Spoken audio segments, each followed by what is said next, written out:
Okay, so let's start. Any questions from the previous class? Okay, so I've recorded a short lecture and uploaded it on YouTube. So please take a look. So this is a small part which essentially continues the discussion on sub-Gaussian random variables.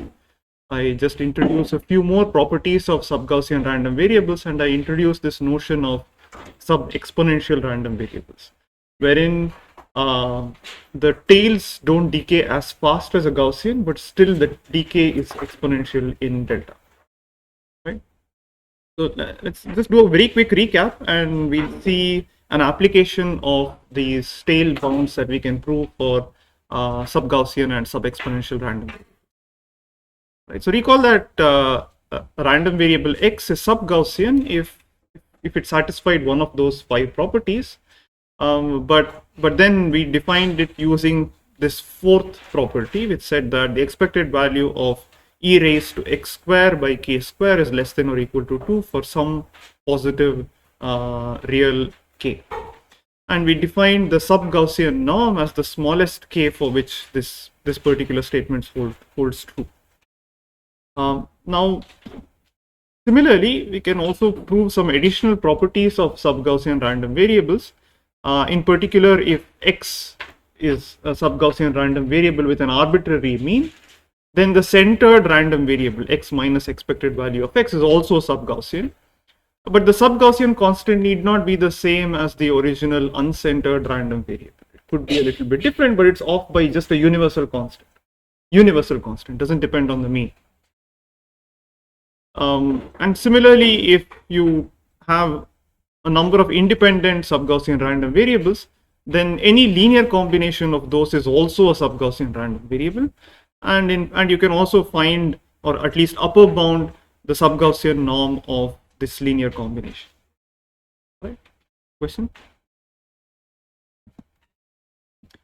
Okay, I mean, these are all fairly easy. Essentially, it's just an application of the properties of sub-Gaussian random variables that we've seen earlier. All right. And again, if we just apply all of these properties, we automatically get a tail bound on any linear combination of independent sub-Gaussian random variables, right? Because linear combinations are also sub-Gaussian. So it just naturally, you naturally get this particular tail bound.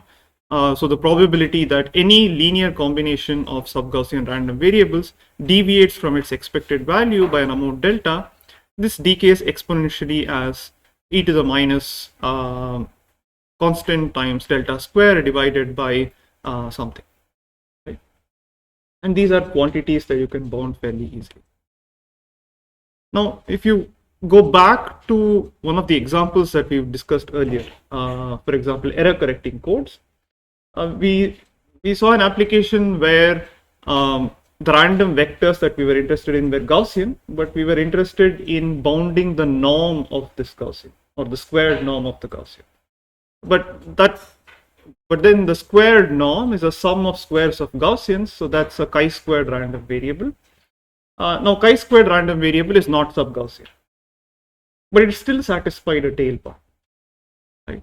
And they belong precisely to this class of sub-exponential random variables. All right, so these are random variables for which again you have this kind of a tail bound, the probability that mod x is greater than or equal to some, let me call this delta, probability that mod x is greater than or equal to delta is upper bounded by e to the minus delta divided by k1 for all delta greater than or equal to 0. So it doesn't decay as e to the minus delta square, it decays only as e to the minus delta. And you can have an identical set of properties or equivalent properties of sub-exponential random variables, and the proof is very similar to what we did for sub-Gaussian random variables, so we don't want to do it again. All we need to know is how to use some of these properties. But perhaps one of the most useful properties is what we'll see next. Now, just as for the sub-Gaussian random variables, you can define the sub-exponential norm for a sub-exponential random variable. again, it's the smallest k for which property 4 holds. But now property 4 is a little bit different. It is the smallest k for which expected value of e raised to mod k divided by k is less than or equal to 2. Right? Sorry, mod x divided by k is less than or equal to 2. Okay. In contrast, for sub-Gaussian random variables, it was expected value of e raised to x square by k square less than or equal to 2. It's a sub-exponential random variable. And in fact, we have something even more general, which is if x is any sub-Gaussian random variable, then x square is sub-exponential. Since x is, if we take x to be Gaussian, then x square is chi-squared, and that's also a sub-exponential random. Right? So, and moreover, it's not, we can not just say that x square is sub-exponential. It's also true that the squared sub-exponential norm of x, sorry, the expected, so the sub-exponential norm of x square is equal to the sub-Gaussian norm of x the whole square. And that's a property that is very useful in practice. And in fact, this statement holds the reverse way as well.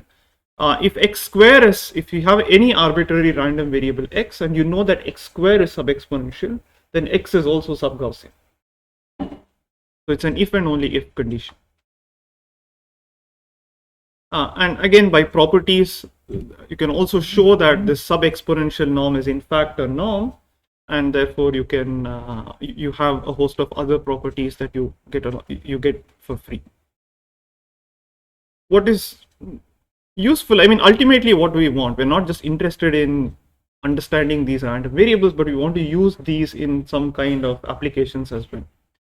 And the application and the main tool that we need is some kind of a tail bound on linear combinations of independent random variables.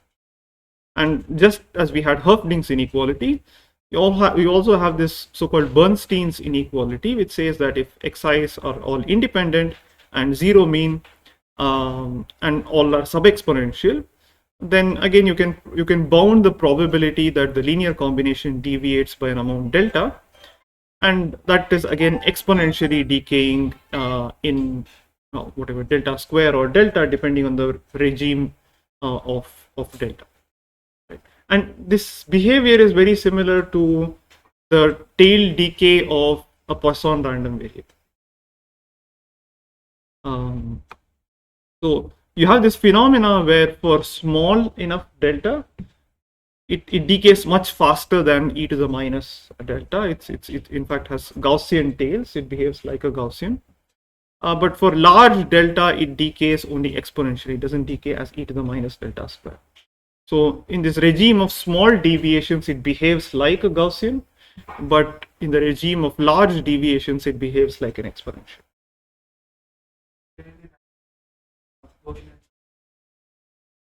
Any random variable that is, so let's go back to the definition, right?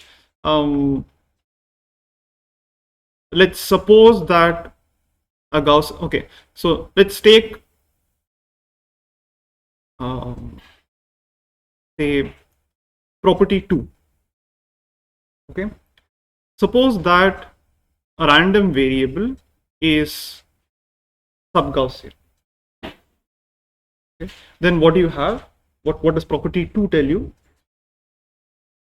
Okay, the LP norm is correct. It's upper bounded by some constant times square root of p.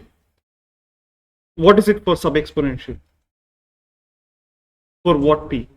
P is greater than or equal to 1, right? So what does that suggest?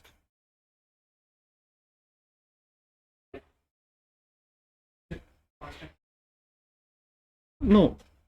What can you say about the relationship between square root of p and p?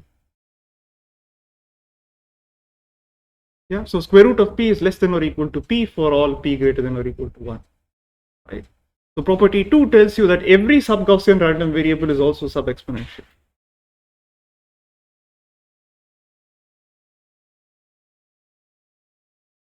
Right? So all sub-Gaussian random variables are sub-exponential, but the reverse is not true. Sub-Gaussian. I mean, sub-Gaussian is stronger than sub-exponential. But the reverse is not true. Not every sub-exponential random variable is sub-Gaussian. So in fact, when we go from sub-Gaussian to sub-exponential, in some sense, we are weakening our constraints. We're not keeping such stringent constraints. Right? But of course, we're losing out because we have a slightly weaker tail bound for sub-exponential random variables. Okay, so let's see an example of where this Bernstein's inequality can be used. And a classic example of this is this problem of dimensionality reduction. Okay? The high-level problem is the following. You're given, let's say, some kind of a data set.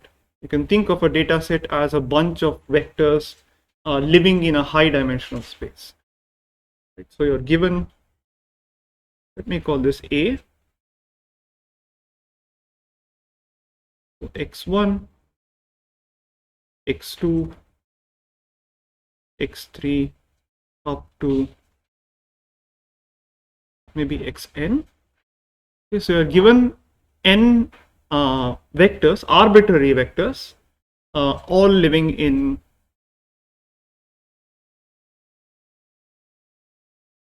some very high dimensional space. Okay, and in many applications, think of these, for example, as images, right? Let's say you have a 1024 by 1024 image. So the dimension is growing like close to 1 million. And maybe you have something like 10,000 or 100,000 images. Okay, in particular, the regime that we're interested in is where n is large, but d is much, much larger than n.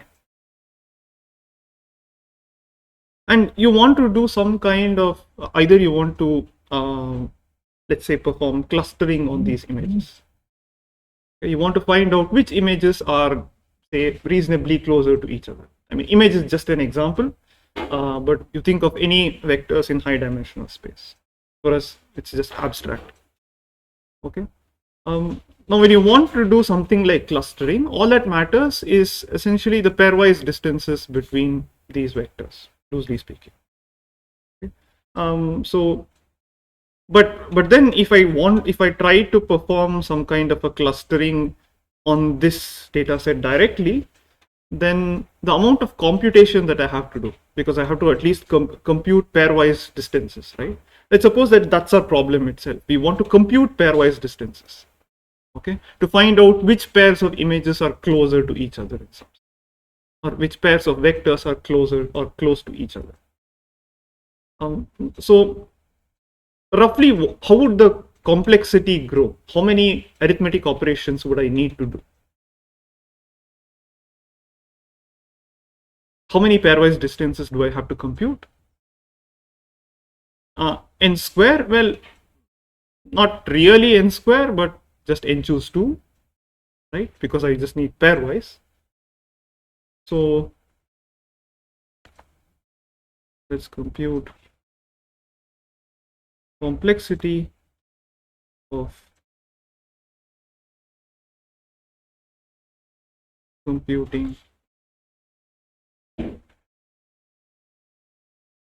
pairwise distances.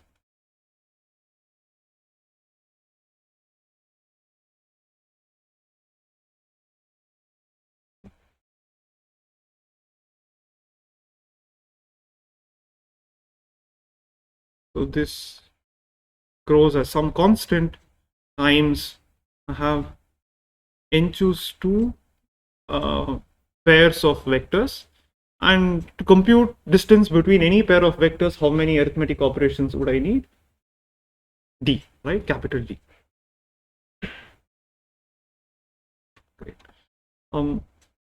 And so anyway, if we want to compute pairwise distances, there isn't much that we can do. We can't really reduce this first quantity n choose 2. But let's see if we can somehow reduce the second parameter, capital D.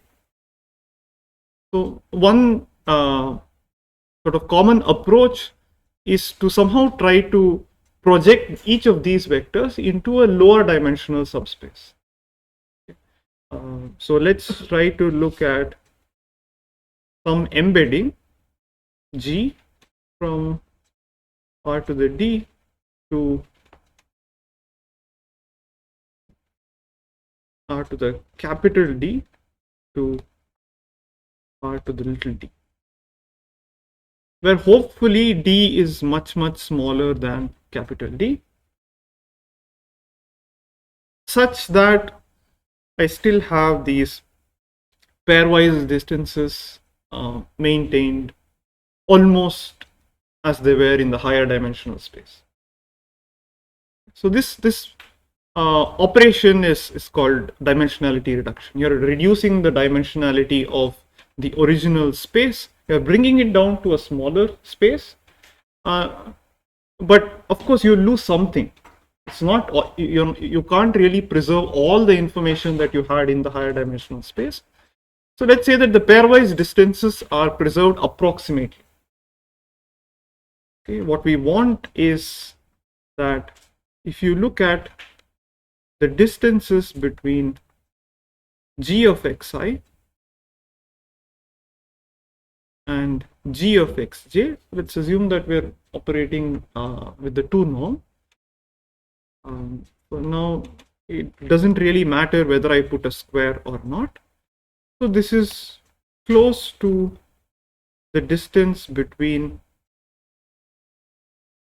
xi and xj. Let's say it is between 1 minus epsilon times the actual distance and 1 plus epsilon times the actual distance.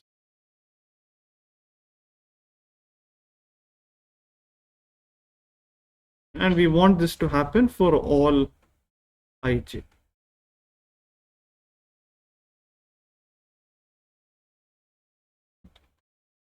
Right?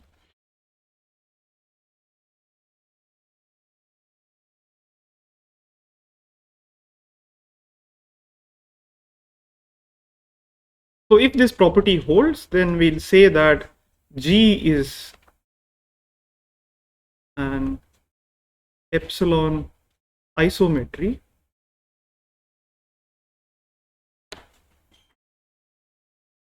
for this particular set. An isometry is essentially a map that preserves the distances. Here we're not exactly preserving distances, it's only approximately preserved.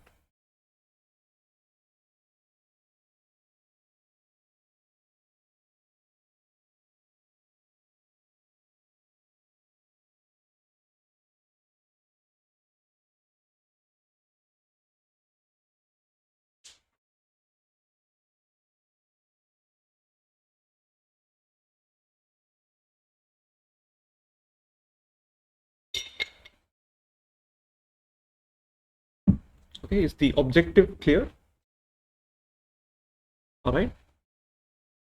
So what kind of isometries or epsilon isometrics can we construct? Ideally, of course, things are twofold. One is that we don't, one has to be a little bit careful, because now there are in fact two steps, right? We had this original space, vectors in this original space, we're bringing it down to a smaller dimensional space. Number one, we want this mapping. So suppose I do the following: I take all of these vectors, I map them down to, I project them down to the lower dimensional space, and then try to perform some kind of an operation, right? I compute pairwise distances between them. I don't, now I incur two kinds of costs. One is I have to compute pairwise distances in the lower dimensional subspace. But number two, I'm also incurring a cost when I am projecting it down to the lower dimensional subspace. So I can't have very complicated mappings. Ideally, I want some kind of a low complexity map from R to the capital D to R to the small d. Okay, that's one thing to just keep in mind. But even otherwise, let's suppose that we just want to store these vectors. Okay, In that case, by bringing it down to r to the little d, you're already saving space, because the number of bits that you need to the number of bits that you need to store these vectors would only grow linearly in little d, not in capital D. So about the first point that I made, if you want a low complexity operation, then the simplest thing that you can think of is a linear projection. You take these G's to be linear transformations. So that brings us to the following question. So can we choose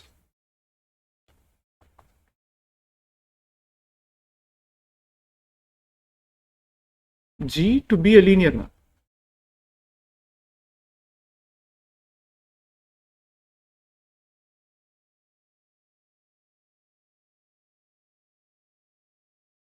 Okay. There's one subtle point that I don't want you to miss, that this G, I mean, although we're choosing it to be sort of a generic G, it has to work only for this set A. We don't really care what happens outside the set. But you may be interested in more properties being satisfied, but this is the bare minimum that we will ask for. Okay. So can we choose G to be a linear map? In fact, as it turns out, yes. And not just that. So the question now becomes, what is the smallest little d that we can choose so that this is satisfied? All right. And surprisingly, the smallest little d that you can choose happens to be independent of capital D. It only depends on the number of points and epsilon, which is quite surprising. So in fact, you can prove more general results where the original vectors need not even lie in, or the original objects need not even lie in finite dimensional subspaces. You could even look at infinite dimensional subspaces. You can bring this down to a very small finite dimension and still have these pairwise distances being approximately preserved. It's a rather surprising result. And what is even more surprising is that it's not very hard to do this. You just choose a random linear transformation. All right. So this result is due to Johnson and Lindenstrauss.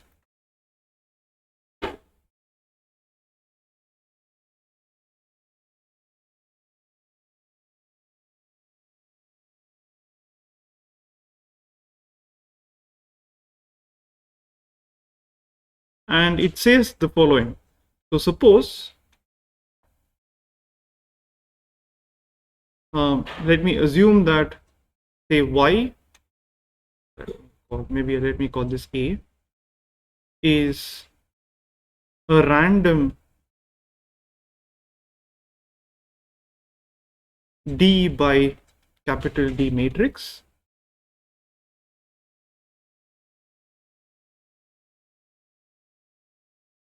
In fact, I'll choose the entries of this random D by D matrix to be IID sub-Gaussian. I could choose this to be Gaussian, but it holds with a fair amount of generality.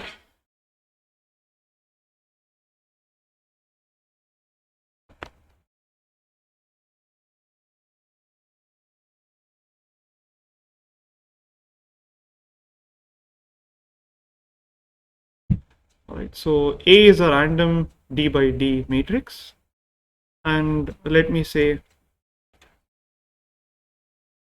call calligraphic X to be the set of all vectors, which are data set essentially. Right, and all of these vectors live in R to the capital D. D may be arbitrarily large. There's no constraint on capital D at all. Okay. The entries, each entry of A is independently and identically sampled from a sub-Gaussian distribution. Every element, right? Because there are D times capital D elements, Each element is independent, identically distributed according to, if you want, you can just think of them as IID Gaussians, but any sub-Gaussian distribution will do. In particular, you could choose this to be, say, Bernoulli or Rademacher or uniform between -1 and +1, doesn't matter. Okay, one thing that I'll require is that the entries of A are, I put some more constraints on the entries of A. Essentially, I will want each Aij to have 0 mean and unit variance.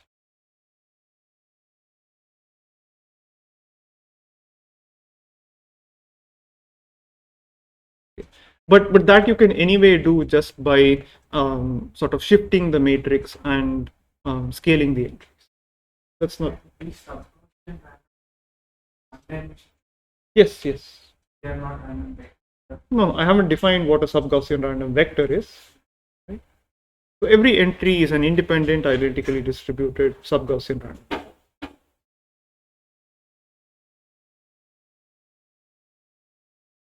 Okay. So the statement of Johnson-Lindenstrauss is the probability that this matrix A is an epsilon isometry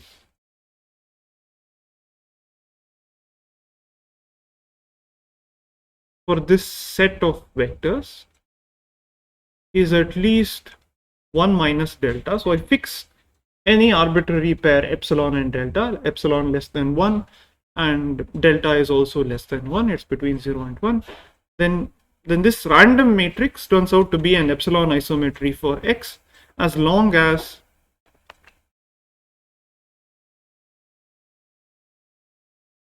D is at least some universal constant times k to the power 4, where k just happens to be the sub-Gaussian norm of each Aij divided by epsilon square times log n divided by square root of delta. So it depends on n, it depends on delta, it depends on epsilon square, and of course it depends on how you choose this Aij, it depends on the sub-Gaussian constant, sub-Gaussian norm, but it's independent of capital D.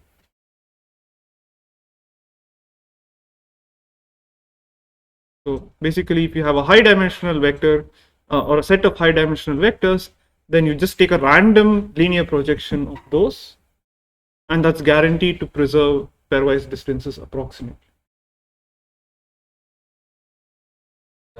Here you said it that your small d is independent of the set of vectors we are taking. So you mean the dimension? The dimension is again, little d is independent of the set of vectors. It only depends on the number of vectors. Does it depend upon any specific property? No, it does. We make no assumption on the set of vectors. All we care about is the number of vectors present. And it doesn't depend on what dimension it lives in. So k is the sub-Gaussian norm of it.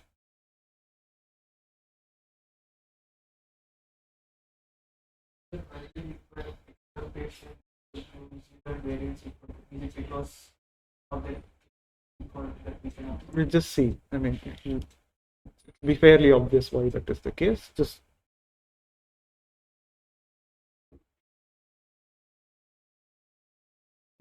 in fact, I should be a little more careful. It is not A that is an epsilon isometry. It is 1 over square root of D times A.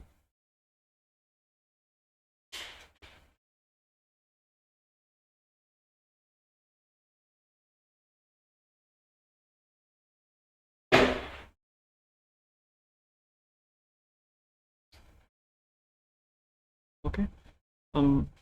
Any questions about the statement itself? All right. So let's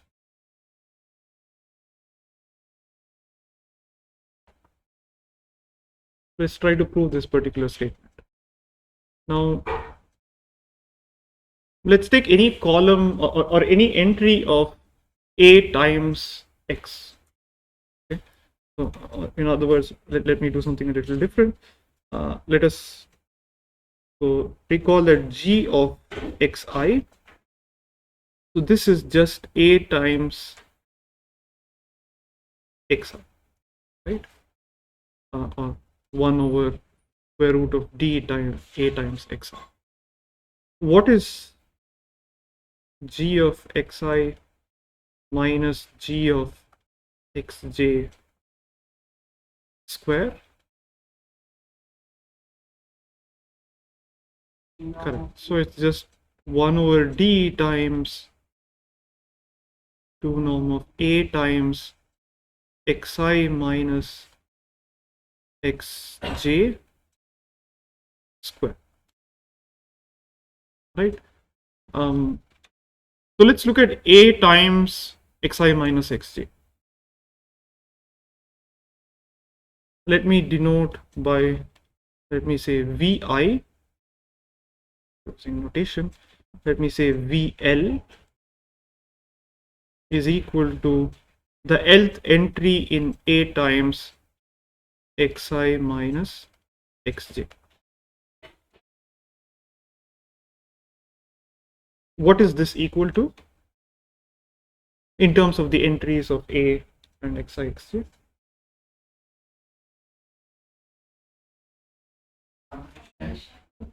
So it's going to be summation of al, let me say k equal to 1 to capital D of xi of k minus xj of k,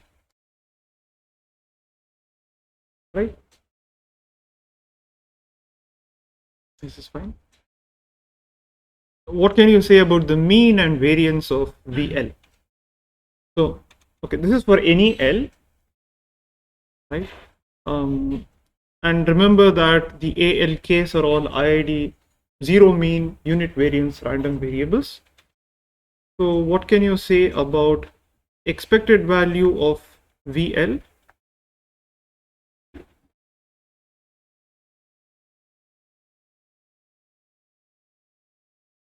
Going to be 0 because this is just equal to summation k equal to 1 to capital D expected value of ALK times xi of k minus xj of k. So this is anyway a constant independent of the aij's. No, xi, xj, these are vectors. These are high dimensional vectors. They are arbitrary. You are just given a set of vectors. No assumptions on how large the norm of each vector can be, no assumption on how large the pairwise distances or how small they can be. Okay. But each ALK is the only randomness in this entire scheme of things comes from the random matrix A. Everything else is fixed. Okay. Since each of these is zero mean, the expected value of VL is equal to 0. And what about expected value of VL squared?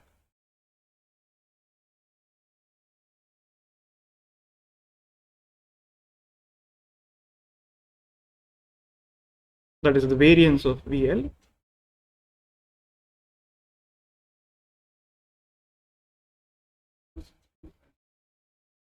You can just say it in terms of this, right? It's just, what is each VL? VL is just some linear combination of the, let's say, the nth row of A.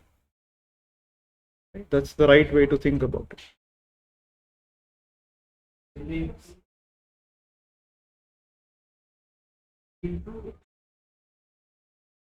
No?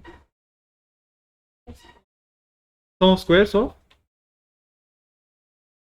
Correct. So it's just again using the fact that each ALK has zero mean and they're all independent of each other. It's just the variance. It's just a variance of sum of random variables. So it's a sum of variances of the individual random variables. So it is just summation k equal to 1 to capital D xi of k minus xj of k the whole squared times the expected value of ALK squared, but this quantity is 1 anyway. Right? But what is this quantity here? Yeah, so it's just the distance between xi and xj.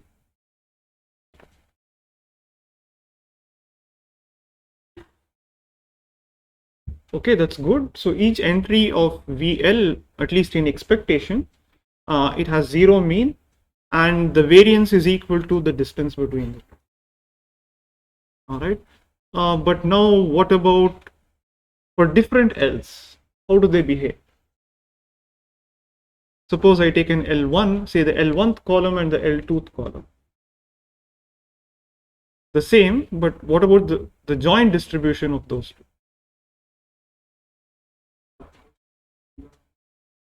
Okay, but are they independent? Suppose let me take VL1 and VL2 for L1 not equal to L2. They are independent, right? Because they depend on different columns and each entry is picked independently and identically, right? So these are independent. In fact, they're independent and identically distributed for L1 not equal to L2. Not just pairwise independent, but also they're all independent. Okay, that's extremely good. And now what about, remember our goal was to say something about this, right? And this, so what is expected value of A of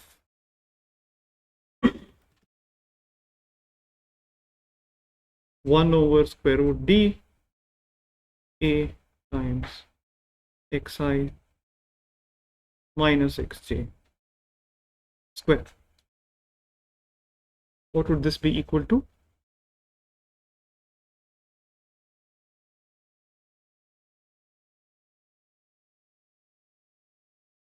So firstly, what is this in terms of the VLs?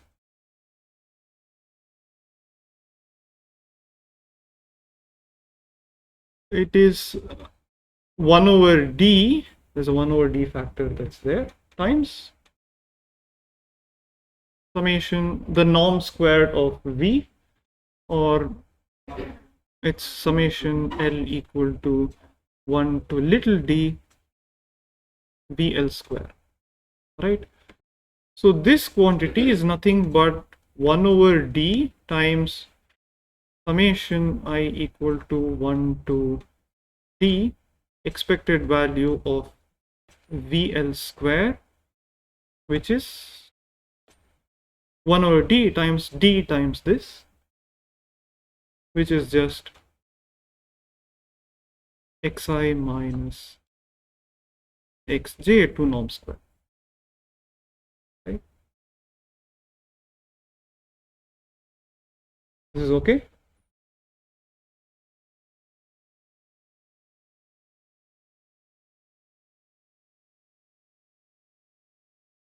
So at least in expectation, it is an isometry, right? Which one? So it's 1 by d times summation I equal to 1 to d of the distance. I'm summing the same thing d times, so there's a factor of d which gets cancelled. We're just fixing a pair, right? Xi and xj. So we're just taking the ith and the jth vector in this data set, if you'd like to call it.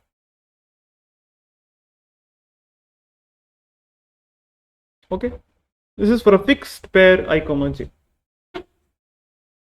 For any pair, you pick any xi and xj. In expectation, the distance is going to be preserved exactly. Okay, and this is a common feature that you will use in many of these probabilistic proofs. When you want to prove the existence of something, in this case we want to prove the existence of an epsilon isometry, you first take some kind of a random object and first try to ensure that whatever property that you want is satisfied in expectation. Right, that's the first thing. And in many cases, that's the hard part.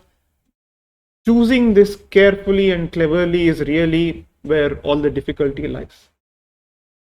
Once you do this, once you know that everything behaves well in expectation, then you just use some concentration inequality.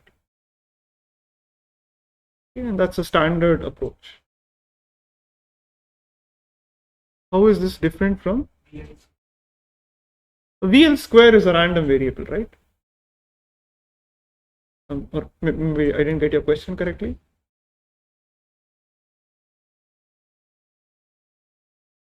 So VL is a random quantity. It depends on the lth row of A. That's where all the randomness comes from, and of course the the vectors xi and vector xj.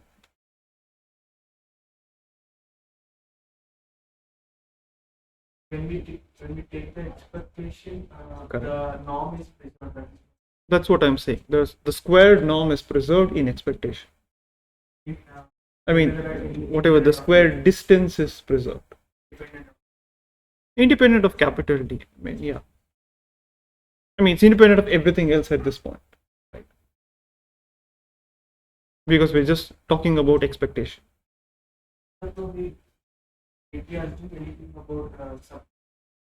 Nothing. In fact, the only thing I needed up to this particular point was that the VLs are IID, they have zero mean, and they have unit variance. Any transformation, the unit between the denominator and the correct. Then the expected value still behaves the same. Okay, but that's not enough for me, because what I want to show is that with high probability this particular statement holds. Remember, this is for a particular pair I comma j. Okay, now let's go back to each VL. Each VL is essentially a linear combination of the ALKs. So if each of the ALKs are IID sub-Gaussian, then what can I say about VL?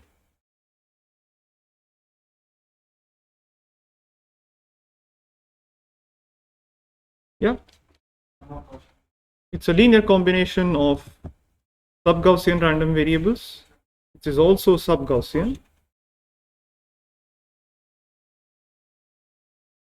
So each of these is IID sub-Gaussian, and this is just a linear combination. I could just call these, let's say, alpha k.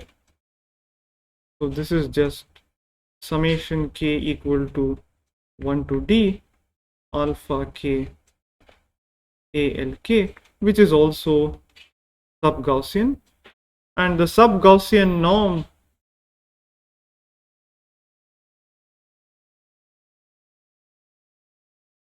of each VL, this is just nothing but summation k equal to 1 to d alpha k square times the sub-Gaussian norm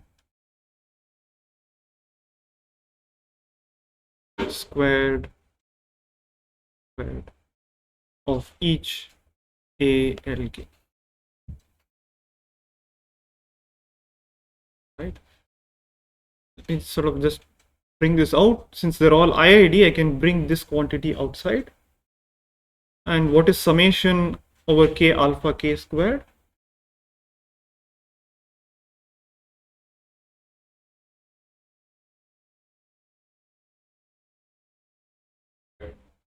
Correct. It's a square distance between xi and xj.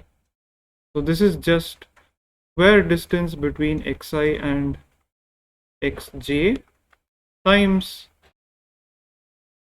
the sub-Gaussian norm of, let me just say, A11.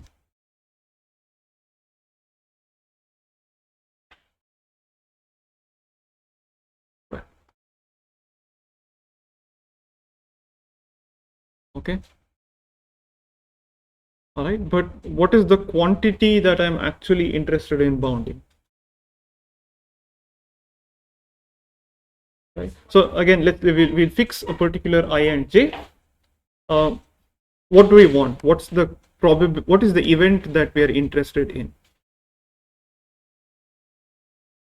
Correct. So the the distance between a times xi, or 1 by d, or 1 by square root d a times xi minus 1 by square root d a times xj, the square distance is not within an epsilon of the square distance between these two, right?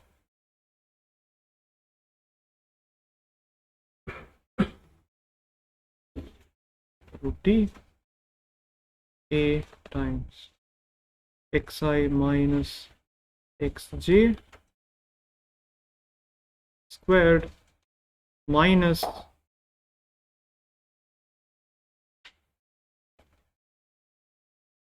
squared. What is the probability that this deviates by some amount epsilon?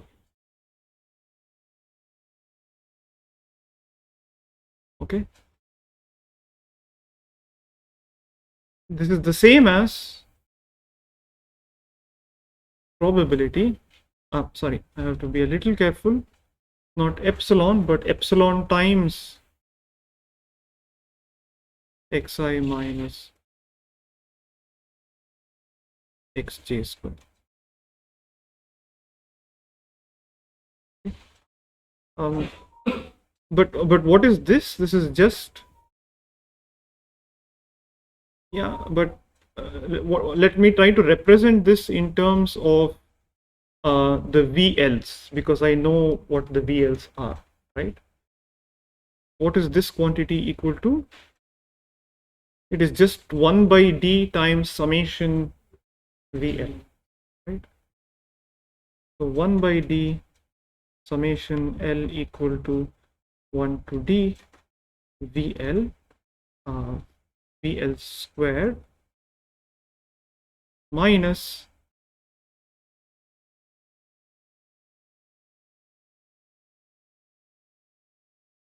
norm xi minus xj squared greater than or equal to epsilon times norm xi minus xj squared. Correct? What kind of a quantity is this?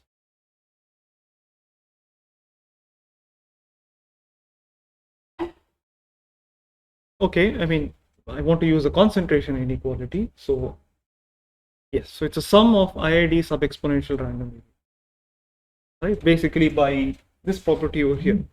Each VL is a sub Gaussian random variable, so VL square is a sub exponential random variable. So this is exactly in the form probability that your 1 over d, let me put that 1 over d inside, summation L equal to 1 to d 1 over d times YL minus xi, or let me call this mu, greater than or equal to epsilon times mu, right? And I'm interested in the regime where epsilon times or epsilon is strictly less than 1.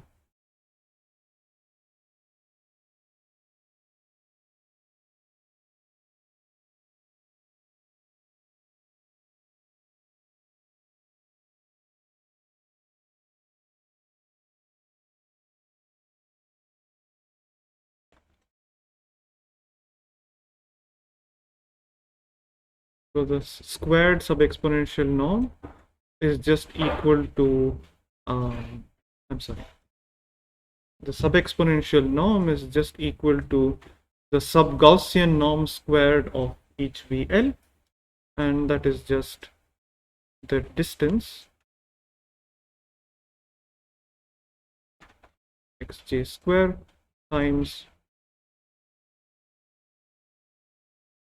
a11, the sub-Gaussian norm squared. For convenience, I just call this xi minus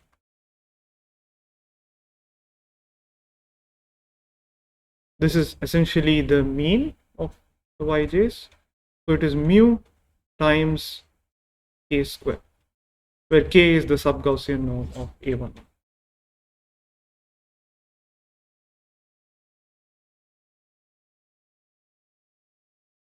The sub-exponential norm is Gaussian norm square. Yes. Essentially, the sub-exponential norm of the square of a sub-Gaussian random variable is equal to the sub-Gaussian norm squared the random variable. Yes, so that square comes out.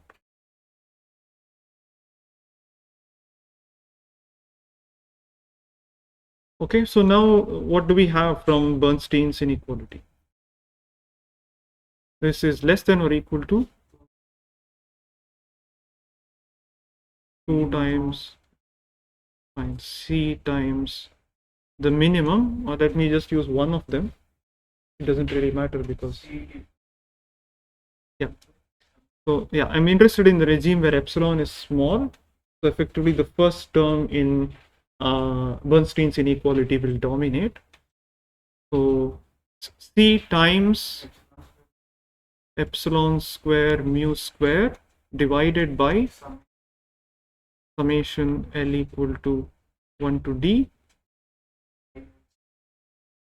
YL square,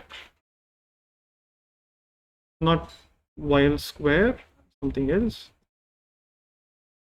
So again, remember the random variable is this linear combination of the YLs, which is summation L equal to 1 to D 1 by D times YL.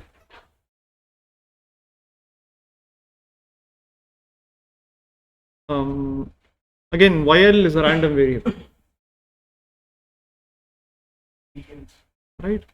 So it's going to be 1 by D square, because these are my coefficients, the AIs in this particular case, times the sub-exponential norm of YL square, which is the square of this quantity, mu square k square, mu square k to the power 4.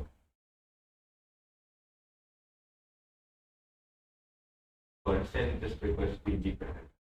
They just have to be independent. It has to be zero mean, but effectively I am looking at the zero mean random variable here. If I just take the mu inside.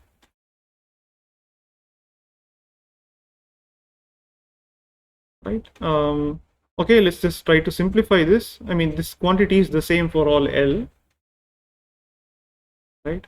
So I just get 2 times e raised to minus constant times epsilon square mu square divided by d square mu square k to the power 4.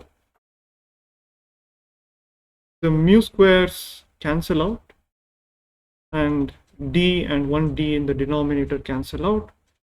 So I just get 2 times e raised to minus d times epsilon square divided by k to the power 4.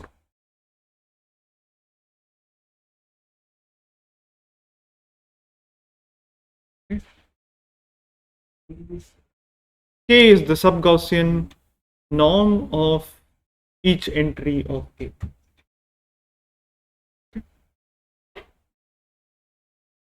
Okay, am I done now? What more do I need to do?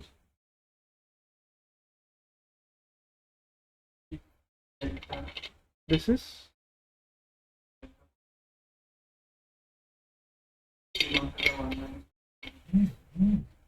fine. I mean, it's the same. We are bounding the probability of the negative event, that is, it is not epsilon close. So the probability that it is epsilon close is 1 minus this particular quantity. But what more do I need to do? There's one more step that we have.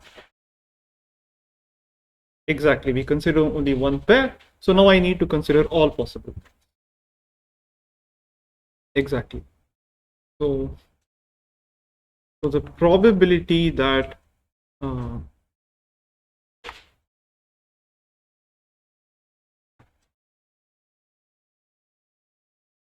over root d times a is not an epsilon isometry for this set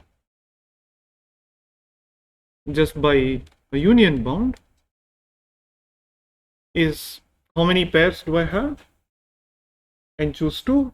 Let me just loosely bound this by n squared times each of these probabilities, which is 2 times e raised to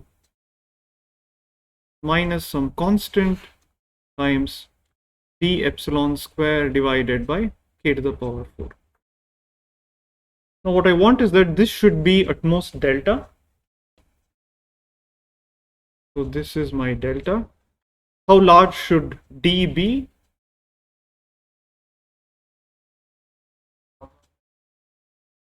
Yep, so essentially I want, maybe do it step by step.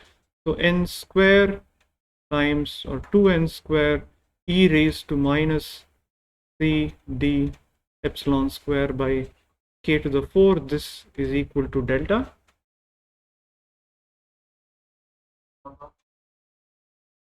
Yeah, so constant times d epsilon square by k to the 4 is equal to 2 or log 2n square divided by delta, or I can also write this as universal constant times log of n by square root of delta, just by taking the square root of this quantity and taking a half outside.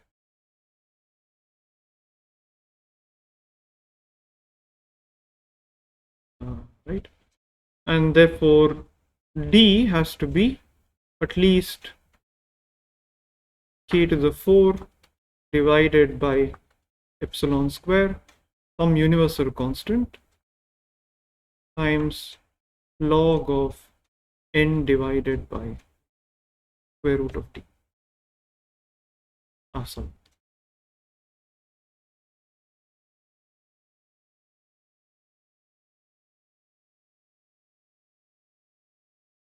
Square root of delta. This k is for all the. Yeah, I'm assuming they're all IID. So k is something that depends on the random matrix that I choose, right? Matrix. So k is coming from the random matrix A. Each entry of A is sub-Gaussian with sub-Gaussian norm equal to k. Yeah, so it's coming because of that. Now I can choose that, I can tweak my distribution so that my k is as small as possible.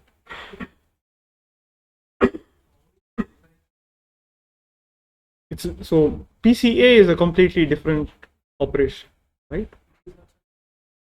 It's doing dimensionality reduction, but what is essentially PCA? You stack all of the vectors in a big matrix and then you do singular value decomposition. Essentially you just find the singular vector corresponding to the largest singular value. This is different. Here you're projecting it, explicitly projecting it down using a random matrix. There the matrix is, it's just you take the data matrix and then try to reconstruct the largest singular value. And there again the objectives are different. They're all dimensionality reduction, but the end goal is different. So in PCA, typically what you want to do is, or some slightly generalized version of PCA, you want to find where the variation in the data is the largest. You want to capture a small enough dimensional subspace where most of the diversity of the data lies. Here, that objective is different. You're given an arbitrary distribution and you want to minimize the pairwise distance between the two. And typically for PCA, the underlying assumption is that a lot of the variation is in some small dimensional subspace. Here, there is no assumption on the data at all. For example, all of these could be kind of uniformly distributed over a ball of unit radius. We do this method for the PC object and area is same. Objectives are very, very different. One can say that if the data points are closely, if the data points are very near, then the variance between the. So one thing is that this mapping that you're taking is completely independent of the actual data. So again, goals are very different. The same solution need not apply. Any questions? Great. So this is a very nice application of Bernstein's inequality. And remember that the original objective didn't have any randomness at all in some sense. We just wanted, we are given a bunch of vectors, we want to project them down to a low dimensional subspace. We artificially introduced randomness and then showed that, okay, there exists. In fact, if you just pick a random matrix, you'll get a very good isometry, epsilon isometry, right? So these sort of probabilistic tools are very helpful in computer science and machine learning. But then all that we've discussed so far, be it like Chernoff bounds, Hoeffding's inequality, or Bernstein's inequality, we were always dealing with sums or linear combinations of independent random variables. Okay? So we've already developed a wide variety of tools that we can use to study linear combinations of random variables. But in most applications, you don't have linear combinations. So can we say something? Can we design or can we prove concentration inequalities for more general functions of independent random variables? Of course, if there is no structure on this function at all, then it's a hopeless task. But maybe with some minimal set of assumptions on f, can we still obtain similar bounds on quantities of this form? Can we still say that some function of random variables behaves very close to its expectation? And in fact, as it turns out, it is possible. So there's a very general inequality which I won't prove. You can take a look at one of the textbooks mentioned on the course web page.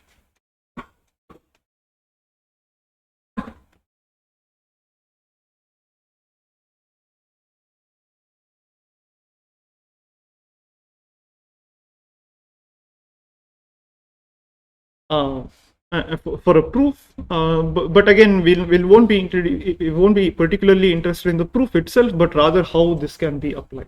It's a very general statement, and it holds and with no assumptions on f at all at this particular point. So it says that if you have a bunch of n random variables, and you look at any square integrable function, right, as long as f is square integrable, no other assumptions on f at all, and you try to look at the function f of these independent random variables, then you can bound the variance of this function in a number of different ways. Square integrable means integral f square of x dx is finite. Right? So I only need this minimal assumption. So for such functions, I can bound the variance of f of x1 through xn in a number of different ways. Each of these by themselves are not very useful, but only when you apply more restrictions on f can you actually get useful bounds on tail probabilities.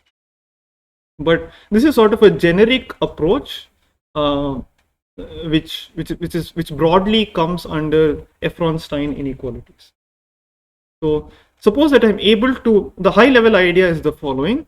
As a first step, if I am somehow able to bound the variance of this function, then maybe I can just use Chebyshev inequality, right? And that automatically just gives me a tail bound. It won't be very good, but nevertheless, I will still get some bound on a function of n random variables. But as it turns out, for many broad classes of functions, you can prove not just using, so Chebyshev's inequality would only give you a polynomially decaying bound, but you can in fact get exponentially decaying bounds using some stronger tools.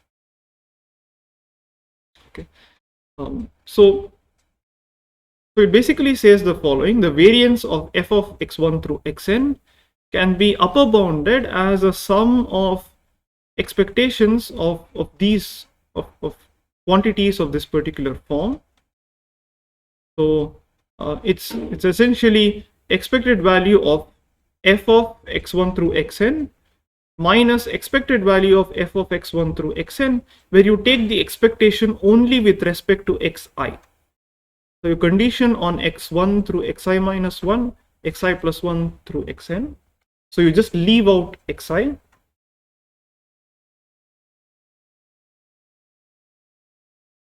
So this is just take expectation with respect to only xi. And so you can bound the variance of f as a sum of these so-called conditional variances. Okay. There's also a similar bound. You can show that this quantity is equal to the same thing, but instead of taking expectation with respect to xi, suppose in f of x1 through xn, I replace xi with an independent and identically distributed copy. All right. So this quantity is just f of x1 through xi minus 1, xi prime. So I replace xi with some IID copy, xi plus 1 through xn. So everything else is kept the same. Okay. And more generally, you can replace this xi prime, the second quantity, with any random variable that only depends on all the random variables except xi. So you just, I'm sorry? It means that, so you have one random variable. So remember that z is a function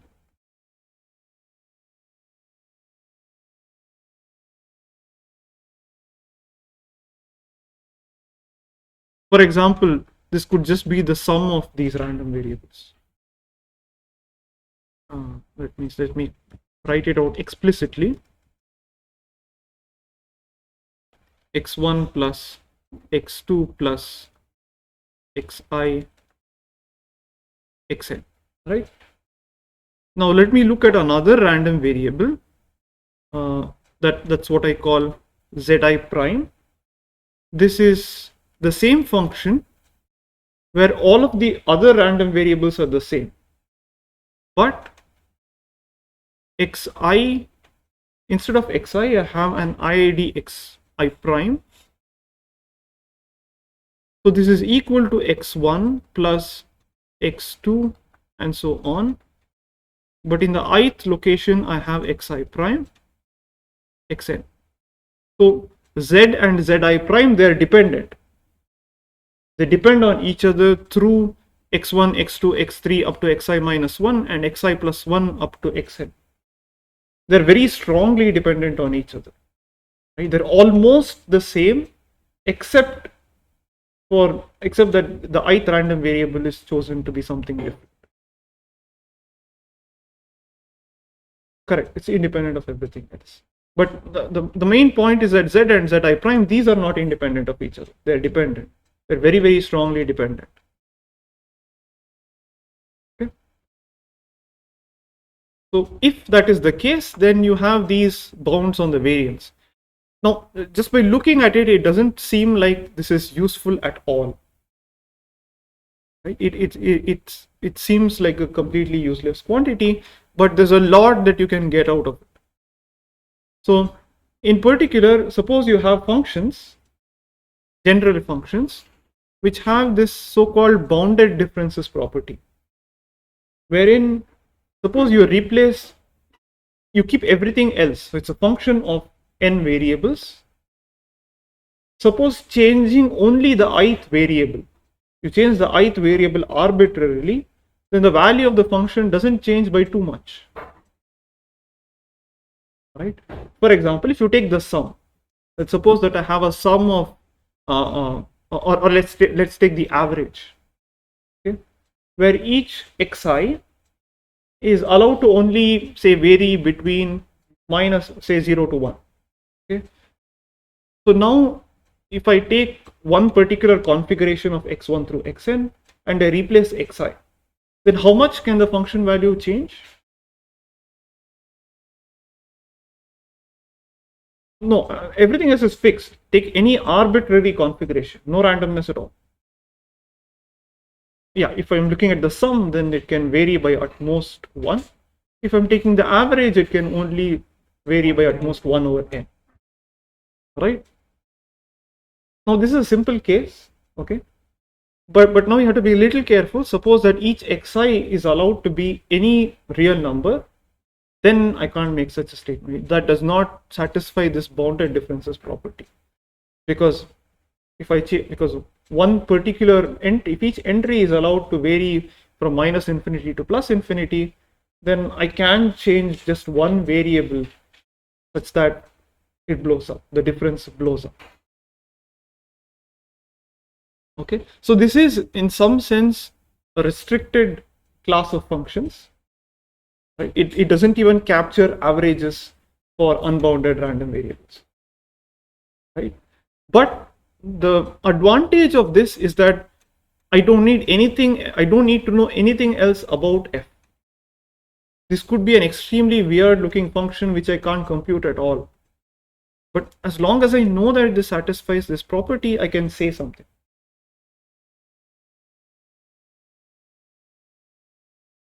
Okay, and the power is that just by using the Efron-Stein inequality, I can get a bound on the variance of any self-bounding function. I'm sorry, any function with the bounded differences property. All right, and in fact, the variance of this particular function is upper bounded by the sum of these ci squares divided by 4.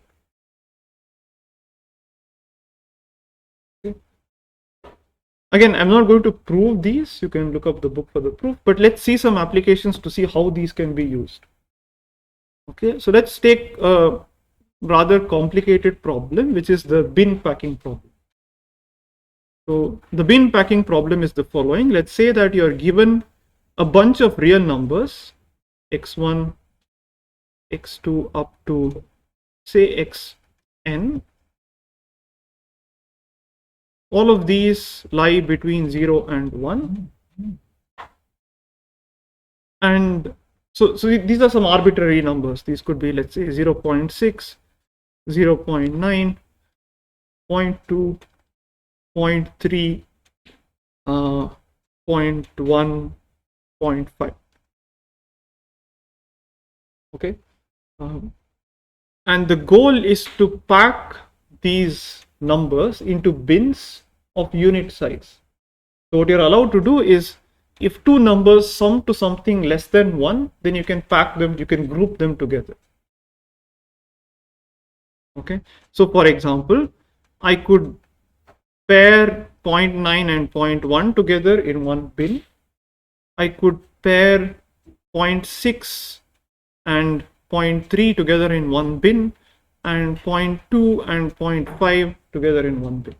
That's one configuration, but I can come up with more such configurations. For example, I could pair 0.9 and 0.1. I could put, let's say, 0.5, 0.3 and 0.2 in one bin, and just 0.6 in another bin. Okay. So all of these are considered valid packings. And the goal is to find out what is the minimum number of bins that you need to pack these numbers. Okay, so let's assume that each x1 through xn are IID with an arbitrary distribution, any distribution which is supported over 0 to 1. Okay. The goal is to understand the behavior of this function f of x1 through xn, which is the minimum number of bins.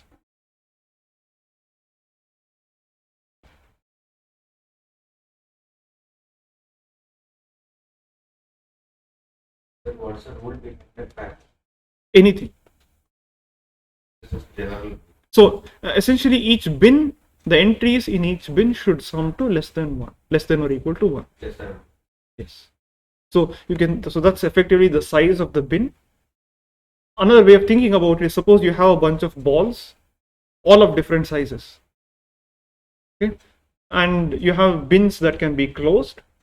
So you want to use as few bins as possible to pack these balls, but you should also be able to close the bin.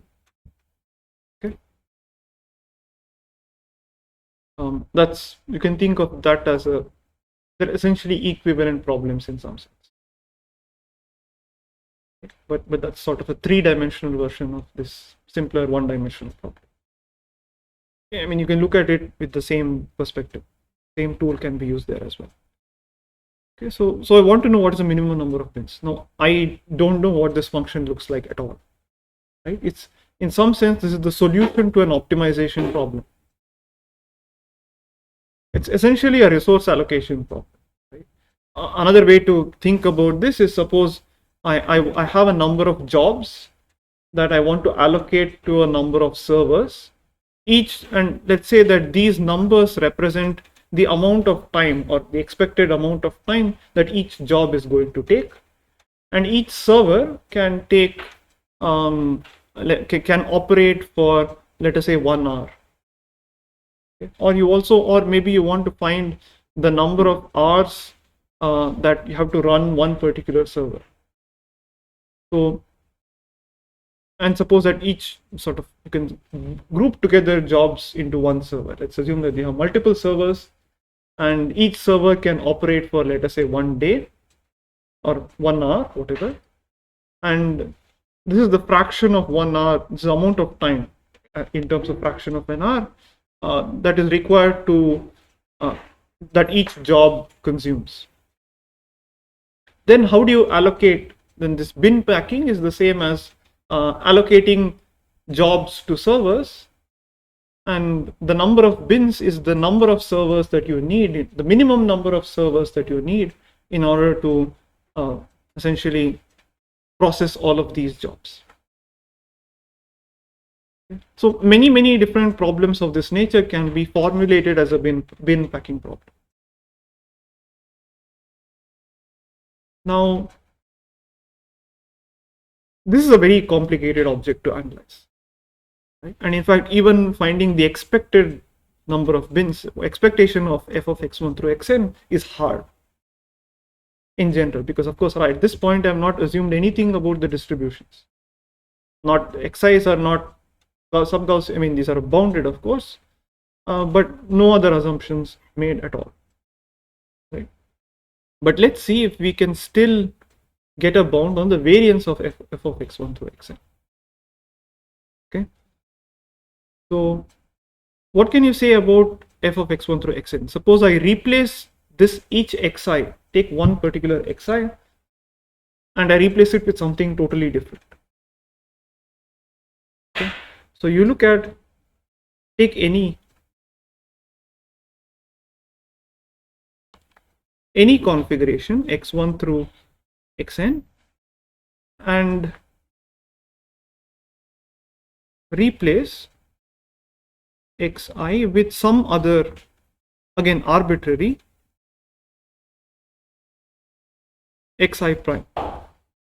Okay, so again, if you want to go back to balls and bins, then you take out one of the balls and you replace that ball with some other ball of a completely different size.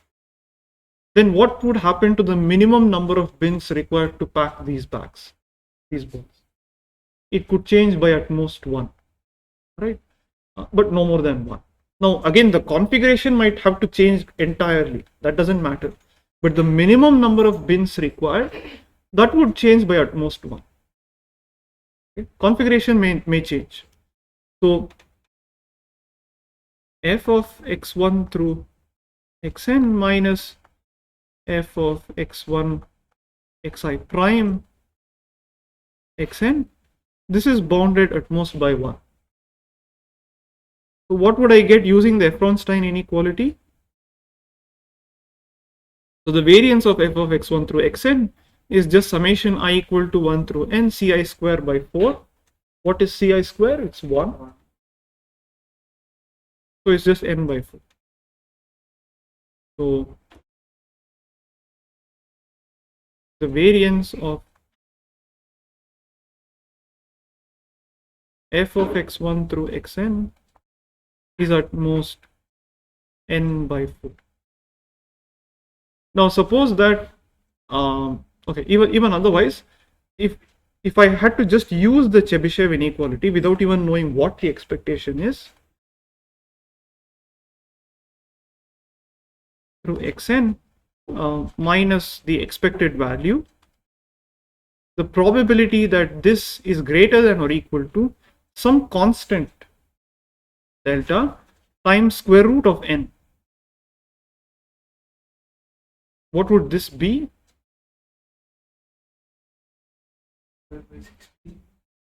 Yep, so this would be sigma square, the variance divided by this square,